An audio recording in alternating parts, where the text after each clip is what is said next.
सरकारें कैसे काम कर रही हैं, टीचर्स कैसे काम कर रहे हैं, आपका एसडीएम क्या कर रहा है, तहसीलदार क्या कर रहा है, बैंक वाले क्या कर रहे हैं, टेलीविजन क्या कर रहा है, बॉलीवुड क्या कर रहा है, खिलाड़ी क्या कर रहे हैं खेल के नाम पर, जो दूसरे एसोसिएशन और पावरफुल एंटिटीज हमने बना दी हैं और उनके अंडर में हम लोग अपने आप को सरेंडर करे बैठे हैं, वो क्या कर रहे हैं। ये सारी चीजें आपको देखनी पड़ेंगी। आप सोच कर देखो, एक एक विभाग है, उस विभाग में अंदर अफसर बैठा है, बाहर उसके एम्प्लॉइज बैठे हैं और एक क्लर्क भी बैठा है, और वो हर फाइल को आगे बढ़ाने के लिए 100 रुपए, 50 रुपए, 200, 500 रुपए ले रहा है। जैसे गुजरात में तो रिश्वत जो है कानूनी है ना, रेट फिक्स है ना हर टेबल का। यहाँ तो गलत तो नहीं कह रहा हूं, है ना।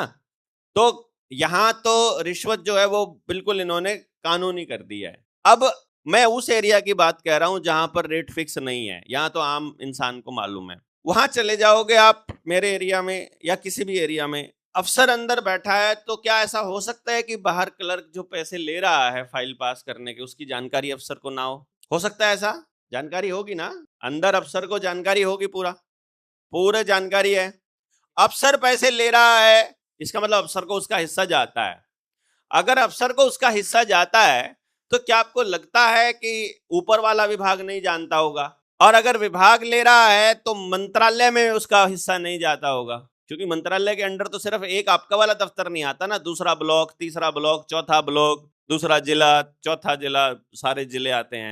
यानी उनके पास तो थोड़ा थोड़ा करके भी बहुत माल पहुंच जाता होगा। अब यहां से दो सवाल उठते हैं। पहला, यदि क्लर्क के लिए हुए पैसों का पता वहां के अफसर को नहीं चलता है तो लानत है। सिपाही जो पैसे ले रहा है, जो लूट रहा है नाके पे, उसका पता थानेदार को नहीं चल रहा है तो लानत है। अगर किसी अस्पताल में गलत दवाइयां बिक रही हैं, गलत दवाइयों का कारोबार हो रहा है, फर्जी उनके ऊपर दवाइयां लिख करके कंपनियों को बेनिफिट दिया जा रहा है, अगर ये वहां के सीएमओ को, वहां के बड़े डॉक्टर को नहीं पता है तो लानत है। और अगर पता है तो हम पे लानत है। उनको पता है और वो कर रहे हैं और हम करने दे रहे हैं, फिर हम पे लानत है? नहीं, हम उस पर बोल भी नहीं रहे हैं।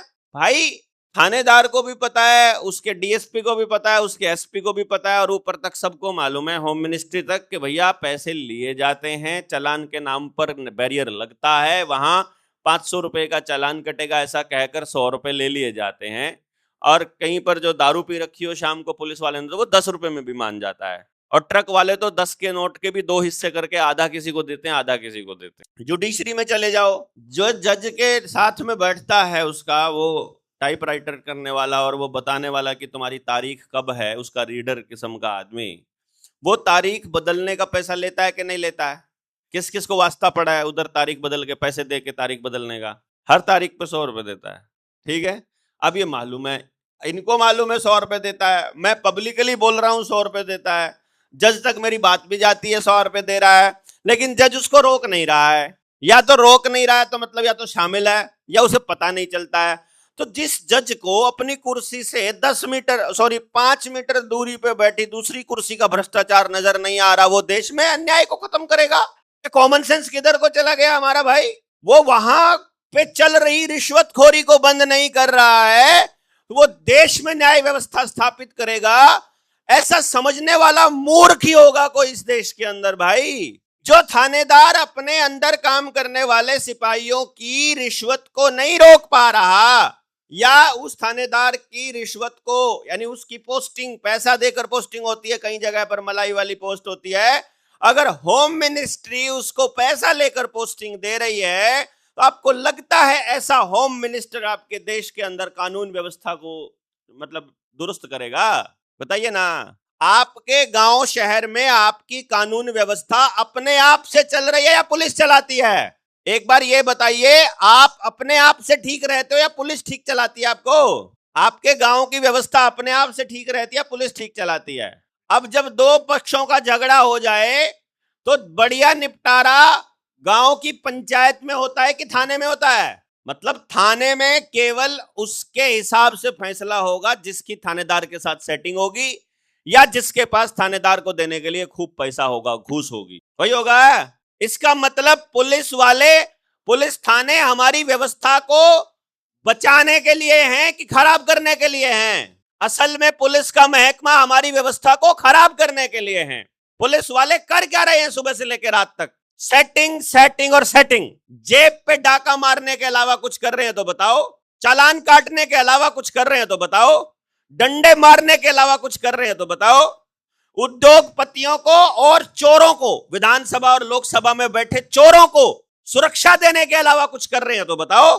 बताओ कुछ कर रहे हैं तो। एक खाकी वर्दी लानत की निशानी बन जाए समाज में, तब जाकर के इनकी अकल ठिकाने आएगी कि जिसके घर में कोई पुलिस में है उसके घर में ना बेटी देंगे ना बेटा, उनके साथ कोई रिश्ता ही ना रखेंगे। जब उनकी थू होने लगेगी उनके ऊपर कि ये हरामखोर इस समाज को खराब करने का सबसे बड़े जो है रोल है इनका, तब जाकर के उनकी रीवायरिंग होएगी। वरना उनकी रीवायरिंग कर रखी है ट्रेनिंग में कि तुम्हारे बिना सारी कानून व्यवस्था खराब हो जाएगी। समझ गए ना? उनसे बात करोगे ना, वो बोलेंगे हम तो आपकी सुरक्षा के लिए ही कह रहे हैं। अच्छा, तेरे को बहुत चिंता है हमारी सुरक्षा की, हमने हेलमेट नहीं पहना हुआ, तू हेलमेट तो नहीं बेच रहा कि चल ले 200 रुपए का चालान काटने की बजाय 200 रुपए में हेलमेट ले जा, वह हेलमेट लेके बैठना तू। मुझे मेरी चिंता इतनी ज्यादा है तो 3 बार चालान हेलमेट का काट दिया तूने, 3 बार में तो 3 हेलमेट दे देता तू मेरे को, कोई सा ना कोई सा तो आगे आ ही जाता, चोरी भी हो के थक जाता। सबके घर में हेलमेट ही हेलमेट होते, फिर हेलमेट कोई चोरी ना करता है। ऐसे पड़े होते हैं यहाँ हेलमेट, जिसको चाहिए जो सा मर्जी ले जाओ, कोई दिक्कत नहीं। लेकिन नहीं जी नहीं, उसको तो पैसा लेना। असल में पैसा लेने से ज्यादा उस खाकी वर्दी के लिए, उस ट्रैफिक वाले हवलदार की वर्दी के लिए आपके मन में डर पैदा कर। टारगेट दिया जाता है अधिकारी से और आप इस बात को यहां कह करके उनके बेचारों की बेचारगी को जस्टिफाई कर रहे हो, ये हम पे लानत है। मैं यही कह रहा हूं ना, पूरा महकमा चोर है। मैं नीचे से लेके ऊपर तक कोई सबको ही बोल रहा हूं ना। ये महकमा बनाया ही इसलिए गया है ना। टारगेट देने का पर्पस क्या है उनका?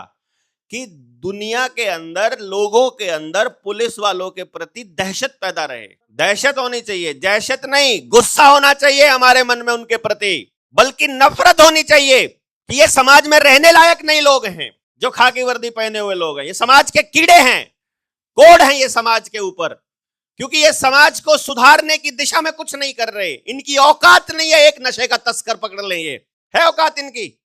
गांव में प्रत्येक व्यक्ति को पता है नशा कौन बेच रहा है, नहीं पता क्या? आम नागरिक को सबको मालूम है कि गांव में कितने नशे के तस्कर हैं। लानत है उनकी सीआईडी के ऊपर, लानत है उनके पुलिस महकमे के ऊपर कि उनको नहीं मालूम है कि नशा कौन बेच रहा है। और अगर वो जानना चाहते हैं तो गांव के आदमी बताने को तैयार हैं। लेकिन हवलदार से पूछोगे थानेदार करेगा, थानेदार से पूछोगे मंत्री जी की सेटिंग है, मंत्री जी, हमें तो फोन आ जाता है ऊपर से। तो लानत नहीं होनी चाहिए क्या? असल में वो नशा तस्करों की सुरक्षा के लिए चौकी लगाई जाती है गांव में, गुंडों की सुरक्षा के लिए चौकी लगती है। कहीं पब्लिक के अंदर आया हुआ गुस्सा उस नशा तस्कर को ना मार दे, इसलिए वो चौकी है कि तुम नहीं मार सकते, हम देखेंगे इसको। थाने में ले जाकर के और चाय मंगाएं क्या तुम्हारे लिए, फिर उसके लिए पकौड़े मंगाए जाते हैं, क्योंकि पता है कि मंत्री जी का आदमी है। बिना शासन में बैठा आदमी नशा कैसे बेचेगा? और ये बात आम नागरिक को मालूम है और आम नागरिक के दिल में इसके प्रति गुस्सा है। और उस गुस्से को जाहिर करने के चक्कर में उसको गुस्सा जाहिर करने का कोई साधन नहीं मिल रहा, कोई फिजिकल वर्क नहीं कर रहा, कोई खेत में काम नहीं कर रहा, पैदल नहीं चल रहा, पसीना नहीं निकल रहा, वो गुस्सा नहीं निकल रहा, इसलिए वो सारा गुस्सा वो अपने बच्चों और अपनी पत्नी पर निकाल रहा है, जिसकी वजह से परिवार टूट रहा है। समझ रहे हैं आप बात? तो ये जो टारगेट मिल रहा है ये आपके परिवार को तोड़ने के लिए मिल रहा है। उन टारगेट पूरा नहीं होता तो उनको कोई सजा नहीं दी जाती, कोई सजा नहीं दी जाती, कोई सजा नहीं दी जाती, कोई सजा नहीं दी जाती उनको। आपके दिमाग में एक कचरा भर दिया गया है कि उनको सजा दी जाती है। क्या पनिशमेंट पोस्टिंग दी जाती है? पनिशमेंट पोस्टिंग क्या होती है? पनिशमेंट पोस्टिंग, सैलरी कम हो जाती है पनिशमेंट पोस्टिंग में, काम ज्यादा करना पड़ता है पनिशमेंट पोस्टिंग में।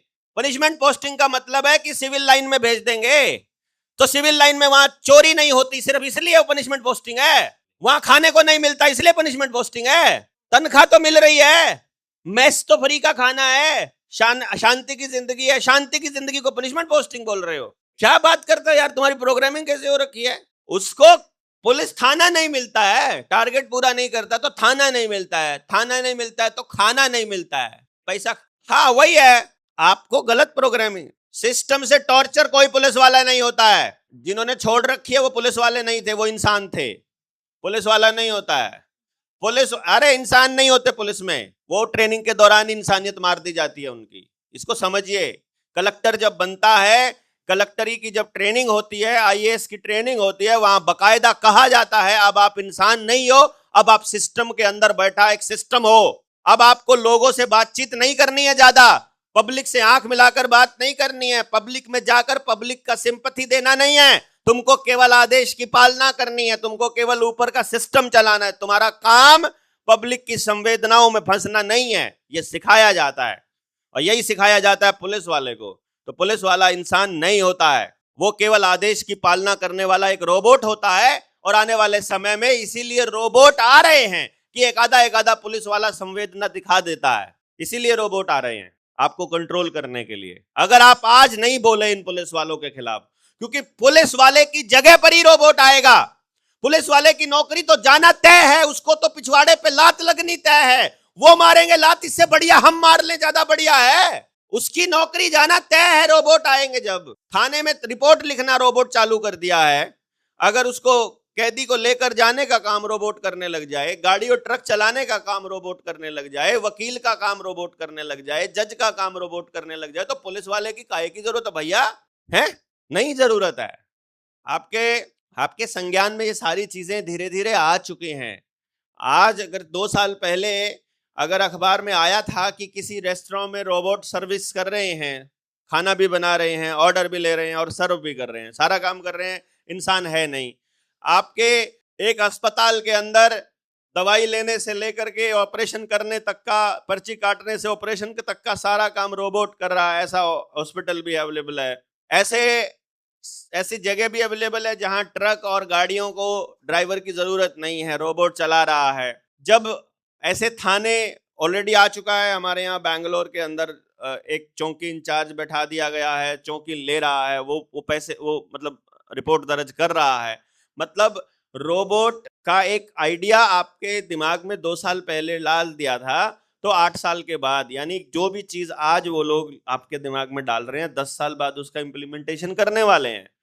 तो ये मानकर चलो कि पुलिस वालों की पुलिस में नौकरी ज्यादा से ज्यादा 8 साल की पेंडिंग है। उससे पहले या तो वो किसी के ऊपर मेंटल प्रेशर डला करके जबरदस्ती वीआरएस दिलवा रहे हैं, वो तुम छोड़ जाओ नौकरी, तुम छोड़ जाओ नौकरी, या उनको जानबूझकर भ्रष्ट बनाया जा रहा है ताकि पब्लिक के अंदर गुस्सा उनके प्रति और ज्यादा आ जाए, और ज्यादा भ्रष्ट, और ज्यादा बड़े टारगेट्स दिए जा रहे हैं, और ज्यादा उत्पीड़न करने के लिए उनको तैयार किया जा रहा है ताकि पब्लिक ही इनकी नौकरी जाने को अच्छा कहने लग जाए। या कुछ काम हम जैसे लोग कर देते हैं फिर उनके प्रति उनकी सच्चाई बता करके, तो उनके तो पिछवाड़े पे लात लगनी तय है। तो बेटर क्या है, हम मारे कि वो, हम मार के उनको भी बता दें कि हमको तुम्हारे रोबोट भी नहीं चाहिए, तुम्हारा थाना भी नहीं चाहिए, हम अपनी व्यवस्था अपने आप बना लेंगे, हमको तुम्हारे बनाए हुए थानेदार नहीं चाहिए। ये बात हमको पहले क्लियर होना चाहिए कि हम अपनी व्यवस्था बनाने के लिए तैयार हैं कि नहीं।